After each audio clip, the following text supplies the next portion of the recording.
Hola mis hermanos de España, les saludo de Guatemala, ex colonia de su país. Y compadecemos con ustedes los problemas de coronavirus, pero sabiendo que Dios va a superar todas estas condiciones y nos dejar en una situación mucho mejor que estamos experimentando ahora, particularmente en el uso de los medios electrónicos y sociales para llevar el evangelio a muchas personas de este mundo tan necesitado. Hoy vamos a hablar de un tema que es sumamente importante en términos de nuestra fe cristiana, y eso es la ascensión de nuestro Señor Jesús y todo lo que pasó en estos momentos cuando Él estaba saliendo físicamente de este mundo y lo que pasó en los corazones de los discípulos. Y vamos a comenzar en Lucas 24, 46 a 51, que nos informa que Jesús se reunió con sus 12 apóstoles y les dijo: así está escrito, y así fue necesario que el Cristo padeciese y resucitase de los muertos al tercer día, y que se predicase en su nombre el arrepentimiento, el perdón de pecados, en todas las naciones, comenzando desde Jerusalén. Y vosotros sois testigos de estas cosas. Entonces, ese es el final, el último capítulo de Lucas, y encontramos esa información. Ningún otro evangelio habla de lo que pasó, aunque en Mateo y en Juan sí había intimaciones que Jesús, de la forma que entró en el mundo físicamente, que iba a salir físicamente. En ese tiempo los apóstoles no entendieron mucho de lo que está pasando, pero eventualmente aprendieron, y vamos a ver qué tipo de equivocaciones ellos tenían y qué tipo de equivocaciones nosotros hoy en día tenemos al respecto a Cristo Jesús y su trabajo y su venida en el futuro. Y él dijo: he aquí, yo enviaré la promesa de mi Padre sobre vosotros, pero quedaos vosotros en la ciudad de Jerusalén hasta que seáis investidos de poder desde lo alto. Y los sacó. Entonces, aparentemente, los discípulos, los 12 apóstoles o 11 apóstoles en el momento, estaban con él en Jerusalén y salieron, y dice, y los sacó fuera hasta Betania, y alzando sus manos los bendijo. Y aconteció que bendiciéndolos se separó de ellos y se fue llevado arriba al cielo. Entonces, eso es todo lo que pasó. Él pasó después de su resurrección. Él pasó 40 días hablando con los discípulos desde Galilea, a unos 100 kilómetros de Jerusalén, hasta Jerusalén de nuevo, porque para cumplir con lo que los profetas predijeron del reino de Dios siendo manifestado en este mundo, todo iba a comenzar desde Jerusalén. Entonces fue necesario regresar a Jerusalén y se fue a Betania y después al Monte de Olivos. Ese es el lugar donde él se subió al cielo. Entonces, ese es el contexto que nosotros tenemos de Lucas capítulo 24, pero también la historia comienza con más detalle en Hechos 1, 4 a 9, y comienza diciendo: y estando juntos, o sea, los 11 con Jesús, les mandó que no se fueran de Jerusalén, sino que esperasen la promesa del Padre, la cual les dijo: oísteis de mí. Y lo interesante, creo, es esto: los discípulos, después de la muerte de Cristo, después de su resurrección y después de las pláticas que ellos tenían con él, todavía no entendieron muy bien todo lo que era la nueva dispensación de Cristo Jesús, de perdón de pecado, de redención, de ser hijos de Dios y de tener un trabajo de manifestar el reino de Dios en este mundo. Ellos no entendieron esto aún estando con Él. Y durante esos 40 días había, conforme la Escritura, hasta 500 personas que vieron al Señor después de su resurrección. Pero en este momento de la ascensión solo había los 11. Y es interesante, nadie era testigo de la resurrección. Nadie estaba ahí cuando Él salió de la tumba. Pero sí, ellos tuvieron, como dije, esa oportunidad de verlo durante 40 días, hablar con Él. Él comió con ellos pescado, pan. Obviamente tenía un cuerpo físico, pero un cuerpo glorificado físico. Y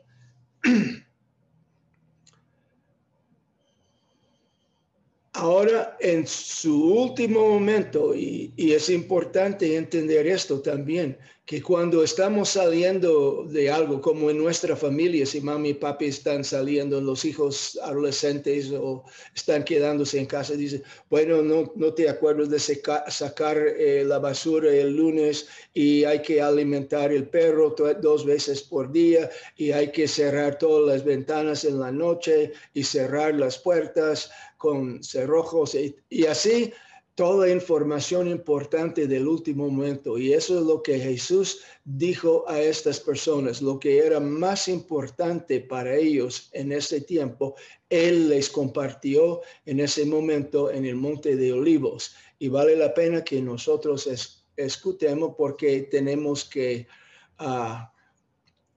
actuar exactamente como ellos. Tenemos la misma gran comisión que ellos tenían. Las cosas no cambiaron en 2000 años. Entonces, ellos habrían tenido la tendencia de regresar a Galilea porque ellos eran de Galilea, que tenían sus familias, conocieron la situación y Jerusalén no era el lugar de ellos, pero Jesús les dio esa información. Quédense aquí, como nosotros también. La tendencia muchas veces después de un ratito de estar en el Señor, comenzamos a pensar en otras cosas. Pensamos a regresar a hacer lo que estábamos haciendo porque el Evangelio no está operando como esperábamos, no estamos experimentando lo que era nuestro anhelo, pero ese es el momento, tenemos que quedarnos donde estamos porque desde nosotros sí el Evangelio va a ir tomando forma. Y eso requiere paciencia y perseverancia. Entonces, él les dijo que iban a recibir la promesa del Padre. ¿Y qué es la promesa del Padre? Es muy, muy sencillo. Es el Espíritu Santo. En versículo 5 dice, porque Juan ciertamente bautizó con agua, mas vosotros seréis bautizados con el Espíritu Santo dentro de no muchos días. Es interesante, él dijo dentro de no muchos días. Él no dijo el sábado que viene o el 15 de marzo o nada de esto. Lo que él dijo es en algunos días. ¿Y por qué dijo esto? Porque quería dejarles con el ánimo y la expectativa que algo súper especial iba a acontecer en sus vidas y fue necesario quedarse juntos orando y con una disposición de humildad y de deseo y de expectativa de bendiciones para recibir lo que el Señor iba a hacer, que es el bautismo en el Espíritu Santo. Juan bautizó con agua, pero vosotros seréis bautizados con el Espíritu Santo dentro de no muchos días. Y quiero dejar claro aquí que hay 2 cosas que nosotros también experimentamos. Uno es nacemos de nuevo.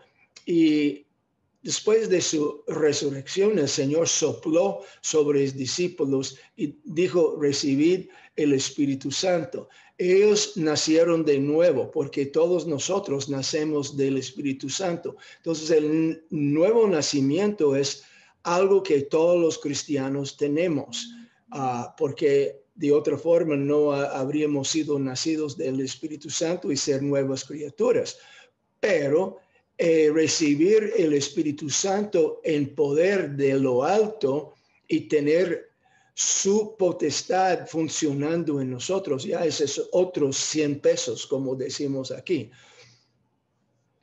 Y nosotros estamos en esas mismas condiciones. Una cosa es nacer de nuevo, otra cosa es tener el poder de Dios para hacer su obra en este mundo. Entonces, nosotros, si no hemos recibido el bautismo en el Espíritu Santo, tenemos que entender que sí, esto es a nuestra disposición y debemos anhelarlo y no tardar en recibirlo. Mucha gente dice, yo no necesito de esto. No, todos necesitamos de esto para crecer. Y el Señor informó a los 11, ustedes van a recibir el Espíritu Santo. Y interesante, 10 días después, el día de Pentecostés, 120 personas recibieron el bautismo en el Espíritu Santo y salieron y cambiaron el mundo entero por el poder del Espíritu Santo. Entonces, el bautismo fue el hecho de darles la persona y el poder del Espíritu Santo. Jesús se separó de ellos físicamente ese día, 40 días después de su resurrección, pero no les dejó huérfanos, les envió el Espíritu y el Espíritu les iba a enseñar todas las cosas que ellos necesitaban entender sobre sus vidas futuras. Entonces Dios era presente con ellos internamente y espiritualmente por medio del Espíritu Santo. Y eso nunca aconteció en la historia del mundo, porque hasta ese tiempo el Espíritu vino sobre personas por un tiempecito y salió. Nadie tenía una presencia permanente del Espíritu Santo hasta este tiempo. Y ahora todos nosotros gocemos de esta bendición de tener el Espíritu Santo permanentemente con nosotros. La cosa es aprovechar de su poder, de su sabiduría y de su ser dentro de nosotros. Muchas personas es como tener las llaves del carro y nunca usar el carro. Mucho cristiano es así. No tiene poder. Tiene potencial, pero no usa su poder. Entonces, en versículo 6 encontramos entonces los que se habían reunido le preguntaron diciendo, Señor, restaurarás el reino a Israel en este tiempo. Y eso es lo triste en un sentido. Después de haber estado con el Señor por 3 años y medio aproximadamente, ellos todavía estaban pensando en el establecimiento de un reino de los judíos. Y estaban esencialmente preguntándole al Señor en ese momento, ¿romperás ahora el yugo romano de nosotros, de nuestros cuellos, y erigirías inmediatamente el reino del Mesías? Sus mentes estaban todavía llenas de un reino temporal que sería erigido por Cristo y el cual los judíos tendrían dominio sobre las naciones. En ese momento eran sujetos a los romanos, eran una colonia romana, básicamente pagando impuestos a los romanos, obedeciendo a los romanos, y ellos esperaban echar fuera el yugo de los romanos y establecer el reino de los judíos y un reino tan poderoso con el Mesías que iban a tener dominio sobre el mundo entero. Eso fue el pensar de ellos. Y había entre ellos uno, Simón Zelotes. Los Zelotes eran un partido político que estaba promoviendo la idea de revolución y separarse de Roma. Entonces, ahí estaban todos los apóstoles con esa idea, vamos a tener un reino temporal. Y lo interesante, la respuesta de Jesús es en el próximo versículo, les dijo, no os toca a vosotros saber los tiempos o las sazones que el Padre puso en su sola potestad. Entonces Jesús estaba diciendo, momentito, ustedes son muy emocionados con la idea de establecer el reino universal de los judíos, pero momentito, yo les dije, dentro de pocos días ustedes van a recibir el bautismo en el Espíritu Santo. Cuando tengan el Espíritu Santo de entre ustedes y dentro de ustedes, ustedes van a comenzar a entender qué hacer en este mundo, porque Él les va a enseñar todas las cosas necesarias. Y no solo esto, no se preocupen con cuando las cosas van a pasar. Todo está en manos de nuestro Padre. Y nosotros podemos confiar que Dios hace que todas las cosas funcionen para el bien, para nosotros que creemos en Él y son llamados según sus propósitos. Entonces, mis hermanos, no se preocupen por nada. Dios los tiene en sus manos y Él va a ir enseñándolos qué hacer. No tenemos que depender de un destino impersonal o de la suerte o de las leyes de promedio o leyes naturales o tendencias en este mundo. No, tenemos un Padre que tiene todas las cosas en su propio poder o bajo su sola potestad y está manejando todo para nuestro bien y para su gloria. Entonces, no se preocupen. Y nosotros hoy es la misma cosa. No tenemos que preocuparnos por el futuro. Yo no estoy diciendo que no debemos planificar, ser inteligentes en haciendo las cosas, porque el mismo libro de Proverbios nos dice que el hombre sabio ve el mal que viene y se esconde. O sea, él está previendo el futuro y todo lo que puede pasar y todo lo que sí va a pasar y está preparado. Pero él sabe que mi vida está en manos del Señor. Yo tengo que prever posibilidades, pero no preocupado. Yo hago mi parte, Dios hace su parte y todo sale para el bien en términos de los seguidores de Cristo. Los otros, bueno, tienen que buscar su propia salvación, digamos, y eso es imposible. Entonces, ellos van a recibir poder cuando haya venido sobre ellos el Espíritu Santo. ¿Y por qué es esto?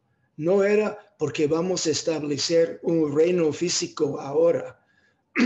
Y eso sí va a llegar. El Señor va a reinar sobre todo el universo en una forma manifestada. Y déjame decir, en este momento, Dios es el Dios de todo el universo. El diablo no es dueño de nada. Él es príncipe del poder del aire. O sea, en un mundo invisible que se puede llamar el segundo cielo, donde Dios no está ahí presencialmente, pero su espíritu sí es, pero también los espíritus de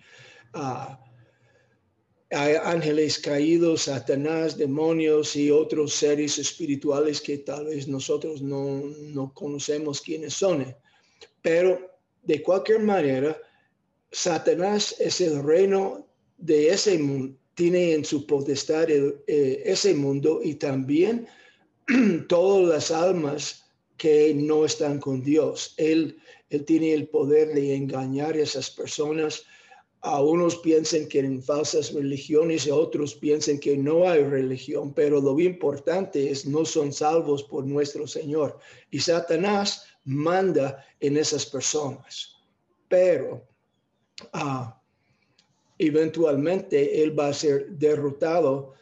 Y si la gente piensa que él tiene cierta potestad, como él dijo a Cristo Jesús, yo tengo potestad sobre este mundo, yo te puedo dar a esto. Y el Señor dijo, Jesús, en su tentación, dijo, no, eso es esencialmente una mentira. Es mi Padre el dueño de todo.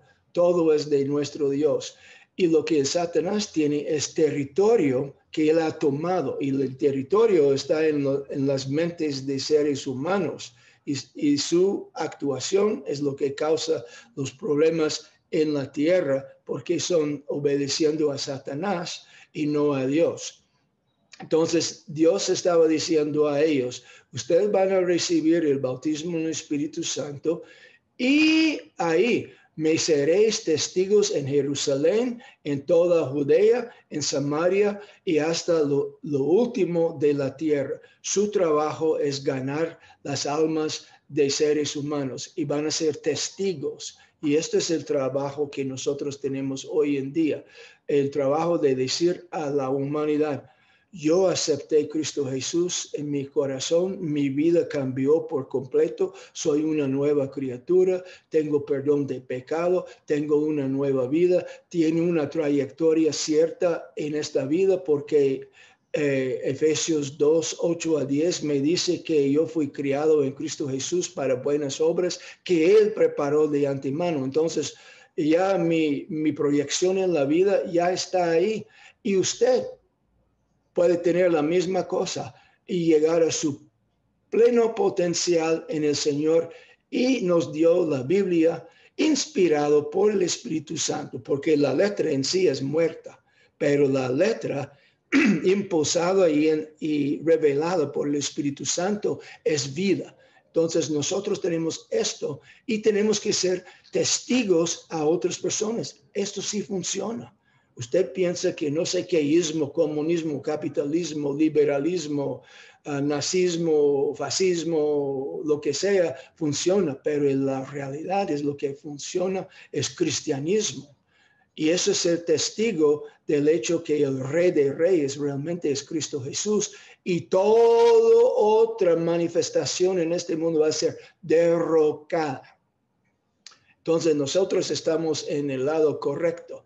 Pero interesante, ustedes van a ser mis testigos en Jerusalén y eso ocurrió, vemos en Hechos 1 y también en capítulo 7 y después Judea en capítulo 9, en capítulo 12, Samaria en capítulo 8 y el resto del libro de Hechos hasta 28 habla de llevar el evangelio hasta los confines de la tierra. Y hoy en día nosotros estamos en Hechos 29. Somos nosotros ahora los nuevos apóstoles, profetas, evangelistas, pastores, maestros, obreros del Señor, que estamos siendo los testigos aquí a este mundo que sí Dios tiene un plan, es un plan funcional y lo que tenemos que aprender son los principios de su palabra aplicadas al ámbito humano y el mundo se va a cambiar. Ahora, esto es lo que es ser un testigo. Estamos testificando a lo que Cristo está haciendo y lo que va a hacer. Y eso es nuestro trabajo. Y él estaba diciendo esencialmente, yo soy el Mesías prometido, pero ustedes tenían la idea que yo iba a restaurar un reino temporal de judíos. No es esto. El reino de Dios es un reino universal y Dios dijo, yo quiero una familia de toda nación, de toda lengua, de todo tribu y clan. Eso es lo que el Señor quiere, no es que los judíos, y mucha bulla sobre los judíos. Ellos tienen sí una función muy especial. Obviamente la salvación vino por los judíos, pero ellos hoy en día, como todos nosotros, tienen que recibir al Señor para ser salvos. Quien no recibe al Señor no es salvo, no va a gozar de los beneficios del reino de Dios. Y sí, Dios va a restaurar un Israel espiritual que incluye a todos nosotros, los injertados en Israel espiritual. Y eso es lo que es importante. No es Israel temporal, no es España temporal, no es los Estados Unidos o Argentina temporal o China temporal. Lo importante es que todo esto va a ser transformado.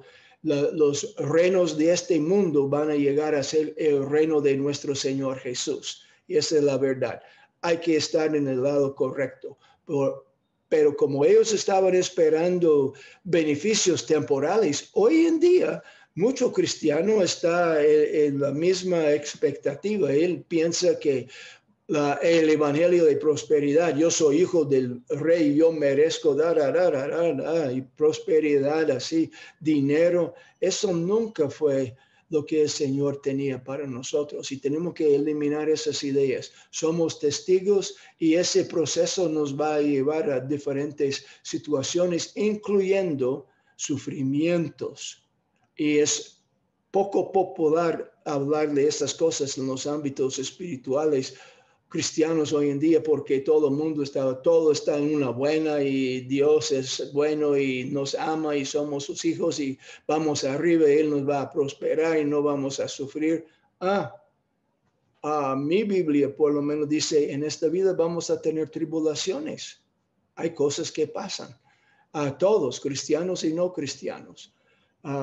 Pero Dios siempre nos lleva arriba de estas cosas y nos transforma en el proceso y salimos más fuertes, más sólidos y siempre nos da lo que necesitamos para esta vida y para la próxima.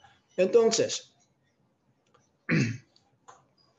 llegando al versículo 9 dice, y habiendo dicho estas cosas, viendo ellos, fue alzado y le recibió una nube y le ocultó de sus ojos. Entonces, de repente, aquí decimos, por sus propias pistolas, por su propia energía y habilidad, Cristo Jesús estaba entre ellos en el Monte de Olivos ese día, 11 apóstoles y él, y comenzó después de hablar lo que acabamos de leer, a subir por su propio poder y finalmente entró en las nubes y se fue al cielo. Esto es lo que pasó en ese día. Y había 11 personas que lo vieron. Son testigos del hecho que Dios, número uno, resucitó, pasó 40 días con ellos, tenía un cuerpo físico, pero como dije, transformado, tenía poder de desaparecer y aparecer y pasar por paredes si quería, pero también tenía cómo comer y beber. Interesante. Entonces, él subió corporalmente al cielo, donde está sentado a la diestra del Padre, hasta que todos sus enemigos son puestos debajo de sus pies. Y el trabajo de poner los enemigos debajo el estrado de sus pies es dado a nosotros. Entonces nosotros somos los testigos, nosotros tenemos trabajo que hacer y habían testigos que sí confirmaron que esto es lo que pasó. Lo vieron ascender al cielo y obviamente lo hizo en pleno día y en presencia de sus apóstoles.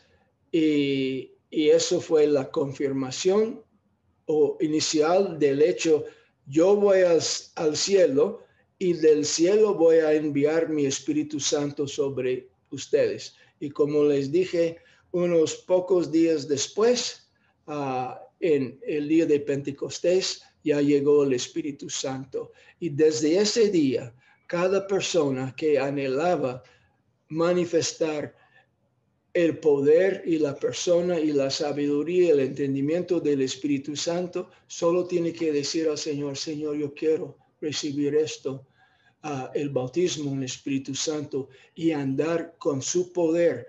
no solo hablando, pero confirmando mi palabra de testigo de los beneficios de tu reino por medio de poder.